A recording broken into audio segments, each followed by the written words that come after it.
Oh man, we're talking about dukkha. It's like my favorite topic. I feel like that's every Buddhist's favorite topic. It's so cringy when you say dukkha. I know. It Folks just don't like the I'm word not dukkha. not a fan of like scatological humor. And that in itself is dukkha. So what I'm curious about, we're talking about the intersection of dukkha and assumptions. You know what? Before you get into all that, you had said to me previously that the standard translation of dukkha is into English is suffering. And you told me that you don't like that translation. I don't love that translation. I want to hear the Madeline Finn translation. Translation of dukkha. So, dukkha is the word for the like underlying unsatisfactory nature of life, right? We all know it. The Buddha talks about it as birth, aging, sickness, death, all of the things that just kind of are unsatisfactory. So someone took that and ran with it and said, suffering, right? It's suffering. And so the first noble truth is that there is dukkha, that there is suffering, that there are things that are difficult. But the podcast is suffering optional. So wait a minute. What do you mean suffering is... You see what I'm saying? So I don't love that translation because it really comes from the Pali Sanskrit word dukkha is actually the word for when you have an ox cart and the axle, between the axle and the wheel, there's a space. So when you try to move the cart, it's like...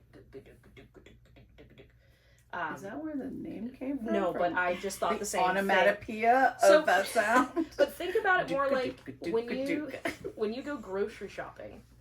Have you ever gotten that cart that has that wheel that like will stick and not move very well? That's dukkha. That's like the actual word is like that deep unsatisfactory nature of that. And so knowing that that life in general has an unsatisfactory nature to it is all dukkha is. See, that, I don't know if for some people that's depressing, but to me, that's very liberating. Oh, super relieving. Because it means that there's not something wrong with me, that I'm a little restless and a little unsatisfied so much of the time. Exactly. When I first heard that, I was like, what? You're meaning this is just part of life? Like, Andrew Chapman, one of my teachers, always says, it do be like that sometimes. Like, life is just like that. It do be like that sometimes. And it is relieving to know, oh, there's nothing wrong with me. There's nothing wrong with anything. It's just the deep unsatisfactory nature of life.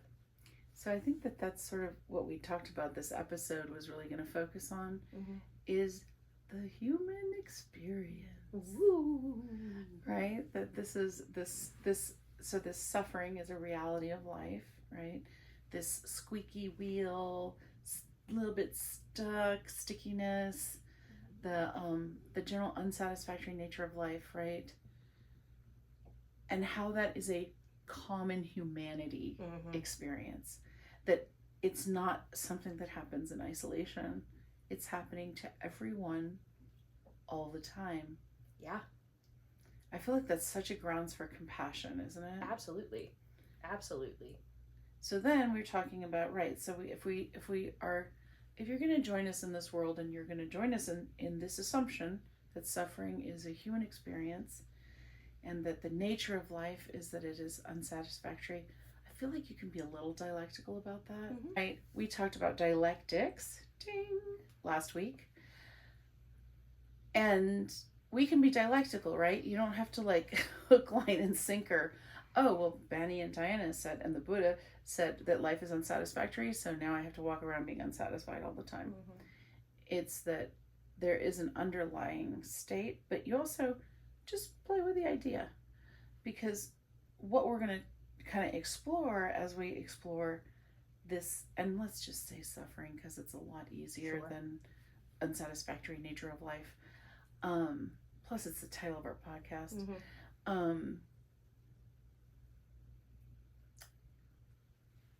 What we wanted to explore here is how our assumptions contribute to that suffering. Mm-hmm.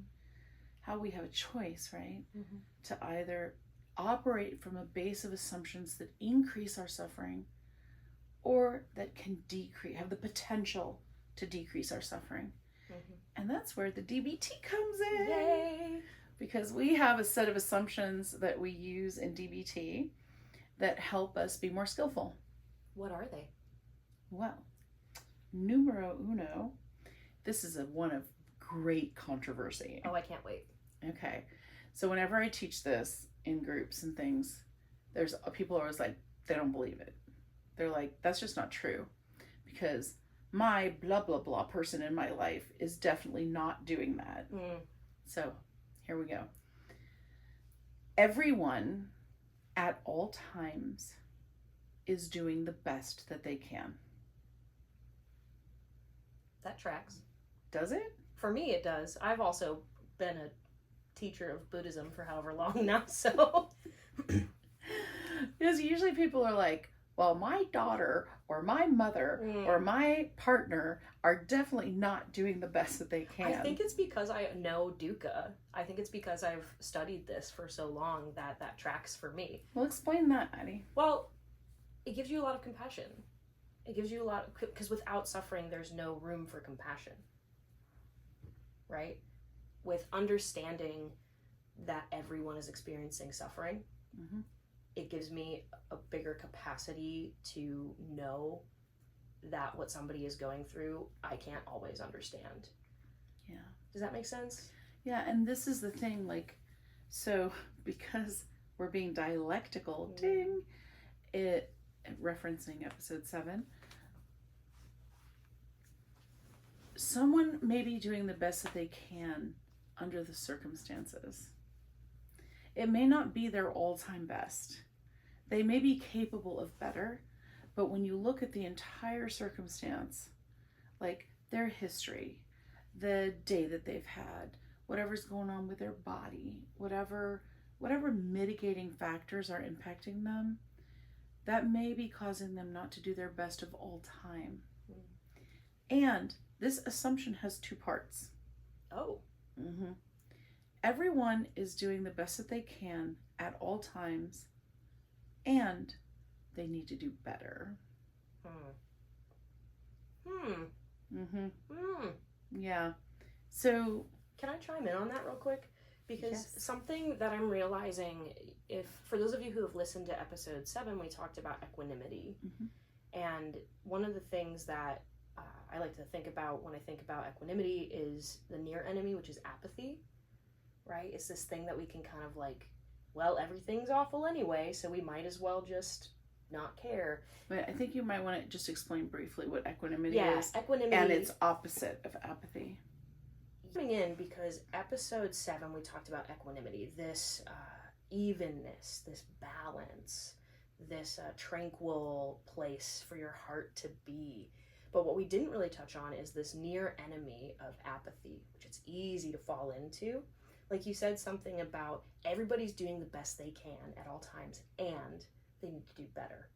And so sometimes I think we get caught in this, well, it's dukkha, it's suffering, that's just life. Like if I get sick, like I have horrible migraines. I got one when we were shooting episode 7 the first time, and I get those migraines, and if I were to just be like, well, that's dukkha, I just get migraines, that's just part of it, and not go to the doctor and try to find medication and try to like find some way, a solution, that would be a unskillful way to practice equanimity. That would be apathy. That would be apathy, exactly. It's that giving up. Exactly. And so I love when you say everyone's doing the best they can and they need to do better, because to me that's like, the Buddha was a teacher of action. You'll hear me say it all the time. And so doing better to me means taking action.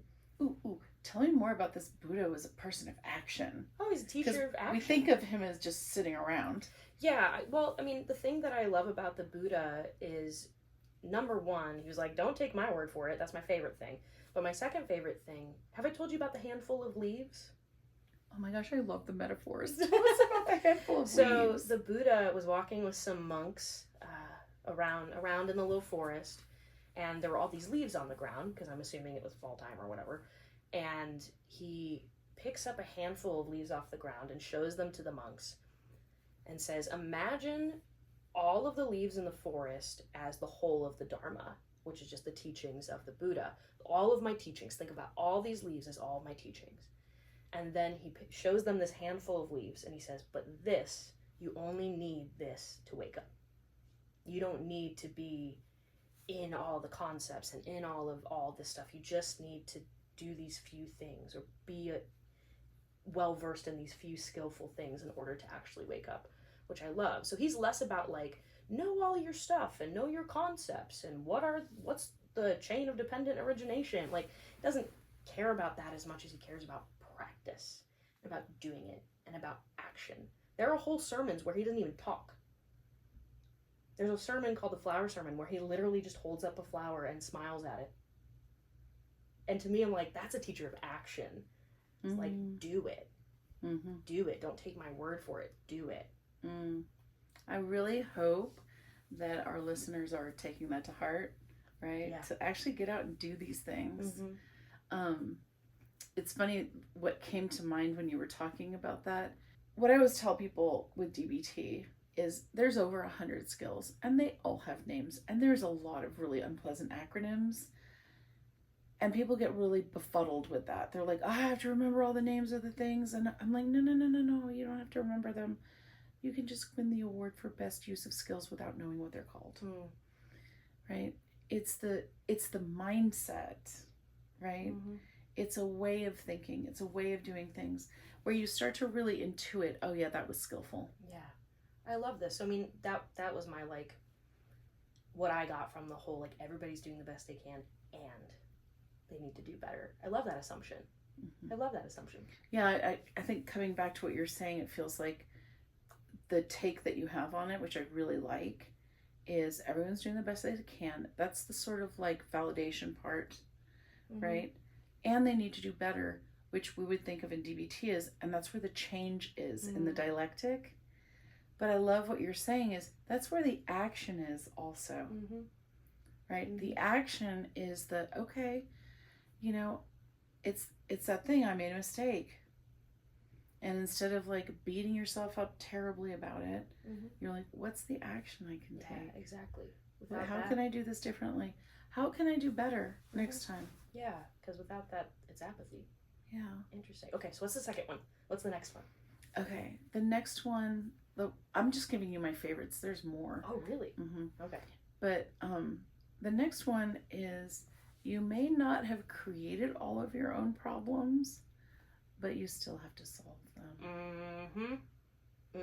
We have this thing in Buddhism or in the Dharma that you'll hear folks say that dukkha is not your fault, but it is your responsibility. See, this is literally like, Marsha Linehan literally took that and just rephrased it, rebranded it, made it her own. Love it. Yeah. Because it's the same. Same thing. And that's what this whole podcast is about. I love that. So yeah, I think that one's really straightforward. Say it again. Yeah. People may not have caused all of their own problems, but they still are the one who has to solve them. And it's true, and I like that, because that blame shame thing that we talked about in the 4 Winds, right? I feel like it's very easy to get trapped in the buffeting between shame when you've made a mistake or looking for someone to blame, either yourself or other people. And I think when you have that sort of place of like, okay, this is like, we can spend all our energy railing against the fact that we're in an unfair situation. Or we can say, okay, I did not create this, and I'm still the one who has to live with it. And I can either live by like just leaning full on into the suffering, or I can try to take action. Yeah. And leaning into the suffering, I love that you said that, because sometimes it can be really cozy. Dukkha can be cozy, right? I call it like wrapping yourself in the shroud of misery. Oh yeah, right? Doesn't it feel you just get in there? It's like a big cozy blanket. I feel that. I feel that on a deep level. Yeah. Sometimes I have to do that. Like sometimes things hurt so much, I have to give myself a little time to just wallow. Yeah. Feel it. And feel it. And then, but I try not to stay there too long because it's not doesn't feel great. I get that. For me, it feels great. Okay. Tell us about that. Oh, the only thing, I say this sometimes, one of the only things I love, or I have loved more than I love my life, is my self-hatred. And so, it's nice for me. I just feel like, it's a whole Maddie, thing. I know. It's familiar. It's familiar, right? It's cozy. It's comfortable because it's familiar. Exactly. Yeah. Exactly. And so I love... But it's also really dangerous. Absolutely. And when really you start dangerous. working on these things and you start diving into these skills and these tools and these teachings, you learn that. Right? You learn that dukkha happens, like an unpleasant thought, or like I get sick or something like that. And rolling around in it just causes more suffering. Yeah. You learn that. Yeah. So I hope that this podcast is something that can help folks learn that line between honoring pain and rolling around in it. Oh yeah. That's the wallow, right? Yeah. That's interesting. I feel like that one of the things I love about mindfulness is when you can step out and watch yourself doing it. Like, I almost feel like I have a little bit of a sense of humor about my own misery now. Do you know what I mean? I'm like, all right, girl, I see what you're doing. I see you. And I'm going to give you some time for that. Yeah. Right? And then I'm like, all right, dude, seriously, get over yourself. Move on. Yeah. I mean, I don't mean that in a cold, invalidating way. I just mean in the, like, I can't live in my bed. I can't live on Netflix. It's not good for me. It's not satisfying. It doesn't create a meaningful life. And sometimes we have to use another skill, we'll talk about another day, opposite action, where we do the opposite of what we feel like doing in order to reduce our suffering and to move towards the life that we want.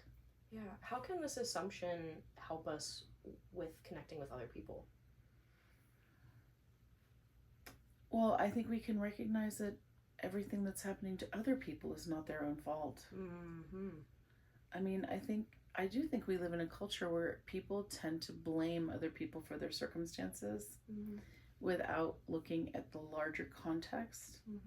You know, like when you look at different populations in our country and around the world, if we look at them in the historical context of their current situation, we have a lot more compassion, right? That a lot of people are dealing with problems that they did not create themselves. Ooh, preach. But they are still the one who's having to deal with them. And I think when we recognize that, we get a little out of the pull yourself up by your bootstraps and a little more collectively minded. You know, like we're all in this together. Yeah. We're all dealing with things that are difficult. And we have different strengths. And different histories and different opportunities to come together and help. I love that. I think that's where I go with all of that. I'm pretty sure that is where I go with all of that. I love that. Okay, so we've gone through 2 different assumptions. Is there any other ones that are at the top of your lip? I just want to add something. Okay. Because this is something that I've heard Terrence Real talk about a lot. He's a couples counselor. He's Bruce Springsteen's couples counselor. Hey. Is that HIPAA compliant? Bruce Springsteen wrote the forward to his book, great. So yeah, love it. I think we're all good. But he talks about one of the problems with therapy is that it's not relational. Is that we get so caught up in like who we're blaming for our problems, or whether it's ourself or someone else, and we get very focused on this sort of insular thing. Instead of looking at the other people in our life in their context. And he talks about moving to a more relational model of therapy where we are trying to see people in context. and we're trying to understand the limitations of their capacity, of their abilities, and figure out where we are in relationship to them. Oh man, that's awesome. Yeah, and I think all of these assumptions. I wonder if can you all see Beans? Yes. He's making biscuits. Biscuit factory is open for business. So true. I love it. Oh, my little guy. Pleasant. Assuming good intentions could go right in Yes. there with that. Yeah. Perfect. Okay, so let's do that. So here's the third one. And this one is, to me, the big one. Oh, okay. Yeah. It's more effective. So effective, what do we mean by that in DBT? When we're talking about being effective, we're talking about like getting better at being skillful, more effective at getting your goals, more effective at getting what you really want from life and from your situation. It is more effective to assume good intentions. So when you're dealing with other people and you don't know what the heck is going on with them, you know, like you get that text and you're like, what the hell is this? Yeah. It's very easy to assume bad intentions, right? Yeah. And when we assume bad intentions, what do? Spiral, cause ourselves more suffering. Yeah, we get upset, Yeah. right? And so that may cause us to withdraw. It may cause us to lash out. Defensiveness. Yeah. Like that. Or anger. Or Just like that. I have done that in my lifetime. Emotion mind. Yeah. Right? When we are not assuming good intentions, it is easier to fall into emotion mind. Ooh. So this is the beginning part, is when you do not know what someone's intentions are, you are going to be more effective, more skillful if you assume good intentions, because that will guide your response. Okay. But sometimes we cannot assume good intentions. Right? I mean, have you ever been in a situation where you're pretty sure the person did not have good intentions? Sure, yeah. Yeah. Yeah. And so this isn't like trying to be naive about, certain situations, certain people. But the idea is, if you cannot assume good intentions, then you don't think about intention at all. Because when we get into the spiral of like, well, what do they really mean? What do they really mean? And it's very human to do that. So I'm not trying to call anyone out, call myself out.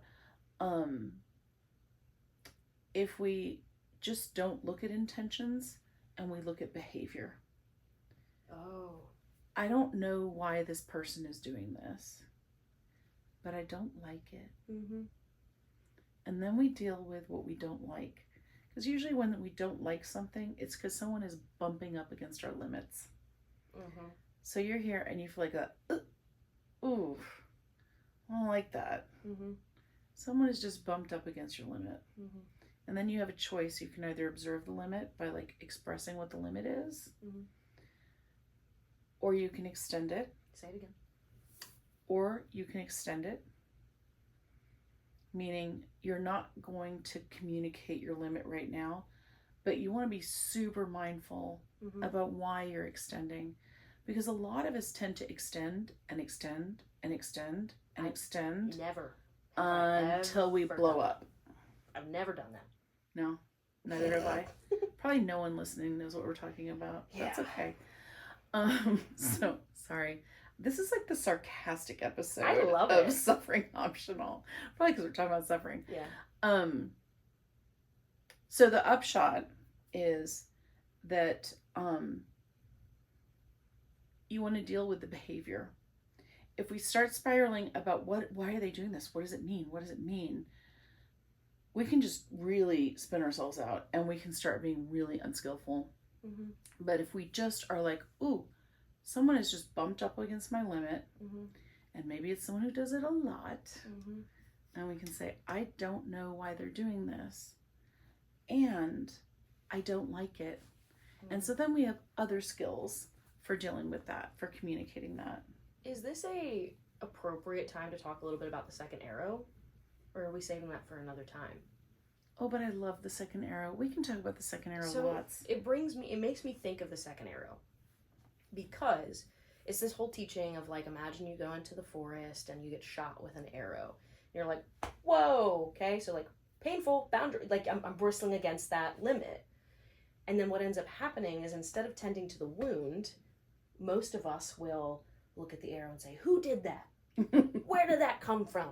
Or maybe we'll be like, that's a really nice arrow. I wish I had an arrow. Look at the feathers. I wonder if that's a blue jay. You know, you never know. But the way I like to think about it is that first arrow is the dukkha. It's the pain. Mm-hmm. So when somebody bristles up against you, when there is some sort of limit that's hit, mm-hmm. that's dukkha. Mm-hmm. That's dukkha. That's the unsatisfactory nature of life. The idea is, can we stop ourselves from putting that second arrow of suffering by not tending to that wound, right? And causing more suffering for ourselves. Can we instead really focus just on this first arrow? Okay, the behavior, like what's happening? Mm-hmm. What's really happening? Okay, I'm got shot. And how do I deal with that? And how do I deal with this? Yeah. Instead of spinning out and going into all of this other story around it. To me, it's like, oh yeah, that totally checks out. That totally makes sense where that intersection is. And I want to clarify, because when I talk about the mm-hmm. two arrows, mm-hmm. I call the first arrow pain. Mm-hmm. And I think it's an important distinction, because that pain is real. Yeah. Do you know what I mean? There's nobody's minimizing the pain Absolutely. Of being shot by that first arrow. Mm-hmm. Right? No one's saying it's no big deal. It's a big deal to be shot by an arrow, and it is painful. Mm-hmm. The second arrow to me is the arrow that you pick up and you start stabbing yourself with it. Yeah, sure. Right? Because you're like, it is the like, why is this happening to me? Why this arrow? Why now? What does this person want? What do they mean? Mm-hmm. Why are they doing this to me? Mm-hmm. Why are they singled me out? What did I do? What did I do? Why do I deserve this? Mm-hmm. Right? Or are they this kind of person or that? And I want to be fair, like, it makes sense that our brains do that. Absolutely. Because our brains love to solve problems. Mm-hmm. And the negativity bias that's so just imprinted in our biology.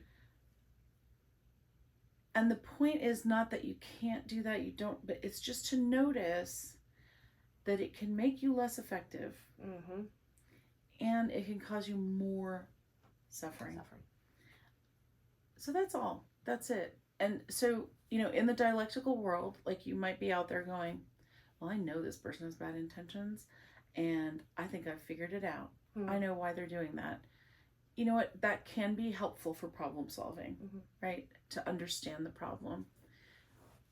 And dialectically, just be aware of how your assumptions are impacting your ability to be skillful as you deal with the difficult things that come your way. Yeah, and remember that we're all going through dukkha. It is that inevitable and painful part of life. I know. And the people who do shitty things to us mm-hmm. are usually responding out of some kind of suffering mm-hmm. that they are experiencing. Yeah. It doesn't mean that it's okay for them to do that. Mm-hmm. It just means that we can have that mindful awareness of the whole picture. Mm-hmm. And I think that makes things less painful, really. Because then we don't take it all personally. Oof. Yeah. I think that's a good spot to leave it. I think so too. Wow, Maddie, I love doing this with you. This is so fun. This is so moving. Like, I feel verklempt. Oh. There's no crying on suffering optional. I love it. Oh, but it's so good. It's so good. I love it. Well, good.